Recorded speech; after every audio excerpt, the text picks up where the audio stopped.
Hi folks, today I have Mr. Alec Riculia from New York State, is that right? That's me. Upstate New York. Yep. Good area, I like that. I worked around Schenectady and Albany once. Okay. I really liked it up there. Peaceful, quiet. Very. So you don't have a lot of stick experience, you specifically don't like 60-10. Yeah, I've been having kind of a tough time with it. It's not treating me very well. Okay, well I'm gonna try to work you through something. I mean, I find it very beneficial to run 60-10, especially when I'm tacking something, building something that's just quick, fast freeze, deep. You run it out of position. Don't have to do anything to the electrode in between. You know, you keep using the same electrode. So. Yep. Anyway, we're going to run off an Everlast 262 today. Okay. And I'm going to set you up. I've got 1/8 inch 60-10, 80 amps. We'll start with 80 amps as a baseline. I've got 30% arc force, but that really doesn't. I can turn that off. I really could turn that off. So we'll go through. We'll tack some things up back here. We'll run a couple of simple techniques to kind of show you some cool things to do with 60-10. Yeah. I think when we get done, you're going to like it. I think you're going to go get some. I think you're going to practice with it. I really do. Awesome. Sound good? Yeah. All right. Let's do it. I'm going to tack these up. All right. I want to tack them up with a little bit of gap in them, so I call that a poor man's bevel. Okay. It's going to treat it like a bevel. It's going to get, we're attempting to get 100% penetration on the backside without beveling it and all that kind of stuff. Yeah. So it's simple, it's easy practice. It creates a groove. It's a fillet weld, but it creates a groove, and it allows you some practice time on various electrodes. Okay. First one being the root pass 60-10. The second one being a hot pass with 60-10. You can turn it up, blow all the garbage out of it. Yep. Uphill, downhill, horizontal, overhead, doesn't matter. Yep. A couple of simple techniques. So we have 1/8 inch. Let me verify that. We have 1/8 inch 60-10. Yep. We want to tack these together. You said you tack was 70-18? I have before, yeah. God dang, that's like I would not even attempt that myself. Yeah. That's just me personally, because I got to peck on that rod hard to get the damn flux knocked off there, and then I strike the arc or stick the rod. That's why they call it stick electrodes, by the way. I don't know. That's just something I wouldn't do. Yeah. You're up there in some advanced skills I need to learn from you or something. So here's what I'm going to do. I'm going to swing this open. I'm purposely not aligning this straight on, so I'm going to put a gap in there. Yep. Get that going. Let the machine settle down a little bit, and then I come over here and I look at this in this plane. Yep. And then I turn it and I look at it in this plane. If I've got an equal gap all the way down through there, then everything's lined up. I like it. It's a consistent gap all the way down through there. Okay. By leaving that gap in there, that's where we can easily create the keyhole and get our penetration. Yeah. Uphill and downhill, both pretty much run the same. You want to look below. You don't want to look at the arc. Keyhole. You want to look at the weld pool. Yep.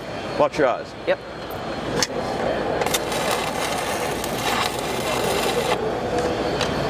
Man, I'm just dying to run that one right now. We're still at 80 amps. I could make an entire procedure weld on 80 amps, not changing the amperage, with 2 different size electrodes. How's that possible? Hot pass. 1/8 inch 60-10, 332 70-18. Why would those two run on the same amperage? Cellulose? One of them cellulose, Cellulose. The other one has iron powder in it. The smaller one has iron powder in it. Yeah. That's how you get away with those two being the same amperage. Okay. So you go up in the racks, you're 100 feet away from your truck. I ain't crawling back and down to change your amperage for you. You just learn to run 2 different size rods. Yeah. Oh, my back's hooking up here bad. You know what causes that? It's the age they put on the driver's license. Damn bastards anyway. Anyway, that's how you get away with doing that. Okay. And understand that this is a violent, fast freeze type of electrode.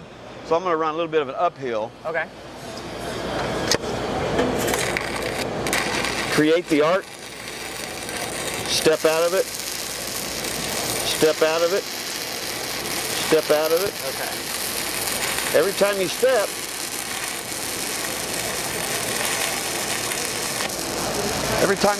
it freezes. Yep. Okay? It's a digging electrode. I'm not running it on super high amperage right now, by the way. We're drawing a crowd back here. We ought to be selling some machines, folks. So, hey, don't stick around. Let's have good fun here. leave that flat. It's not whipping out of it, it's just stitching. That's all it is. Exactly. Okay, now, do the same thing going downhill. Okay. But I could run way higher running downhill. Yep. Matter of fact, what are we on, 80? Yeah. Let's go to 100. What's 20 amps amongst friends? That's a joke. There we go, 100 amp. Let's do it. It's gonna be a little more violent, but what I'm gonna do is I'm gonna drag this down, and then I'm gonna lift it up slightly. Okay. When I lift it up, it increases the voltage, it decreases the amperage, but it blows all the stuff up here. Keeps it away from running down in front of me. But that's what you can do with it. You control the penetration. Yeah. So if you're building a tank, if you're building something, put some gap in it. Just like MIG, put some gap in it, weld it, you get 100% penetration. We're getting pretty quick. Yeah. Every time I'm dragging, every time I'm hitting that and pushing on it, yeah, it's penetrating a little bit more, but more importantly, it's digging that stuff. Yes. I'm using the arc to dig out impurities, is what I'm doing with 6010. Yeah. But for fabricating something, you can tack stuff together and run that, and it'd be pretty dang strong. So now, if you want to come back and do your 7018 work, that's all you're doing. Is there a 332 7018 in there? There was around here yesterday. Maybe. Here's one. You got one? Here's one from yesterday, mine. All right. I'll do a little bit of this cap. Run it up here. Good practice for grooves. Yep. Stringer beads and grooves are good practice because you always want to run the same height, same width. Good practice, It was getting a little hot, but again, that's one of those welds that you practice, you get real confident in running groove welds, procedure welds. Yeah. I mean, after we got going, things got to looking good. Oh yeah. Okay? Practice your restarts, all that kind of stuff. But 6010 is not, 6010, find a machine that'll run it and run it well. Yep. Man, you can tack stuff together quick. Yeah. I mean, quick. You can build stuff quick. Yeah. Get used to it, that's all. Usually when you're tacking, it takes a couple seconds for these machines, any machine, to settle down. Yep. Tack, strike the arc, got a long arc for just a second, get going. Yep. And then take off from there, Settle down. But fast freeze, deep penetration, it's very beneficial to run. Yeah. I think, anyway. What do you think of 6010 now?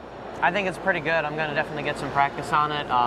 It's very versatile, and I think I'm going to start using it a little bit more in my arsenal. I think you should. Yeah. I mean, you're going to get used to it. You're going to find some other benefits to it. You might be out of oxyacetylene, you need to cut something or blow a boat hole in something.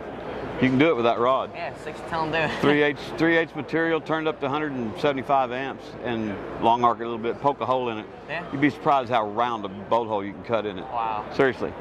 It's pretty cool to do. Yeah. I'm going to challenge this machine later on. I've got this other little bitty rod I want to run with it. This is a 7/32 7024. Wow. It's a big fluid weld pool. Yeah. Tanking rod, doing seams and stuff. Great big rod. Yep. But I look kind of funny over here in the booth. I might need some help. Somebody hold my elbow up. Anyway, that'll conclude this session. This Everlast 262. What do you think of that machine? I think it's great. I think it is too. I think it's a cool great. machine. It's got a lot of features to it. All these machines have a lot of features, a lot of bang for the buck. You know what I mean? Anyway, I appreciate you coming down here and taking the time to spend with me a little bit, and we'll do some Zoom calls and check up on your progress there. Let's do it. Sound all right? Yeah. Word. Thanks, folks. Ram Nation 58, Bob Moffett, weld mean, weld green, and behave. Folks got to put the behave in.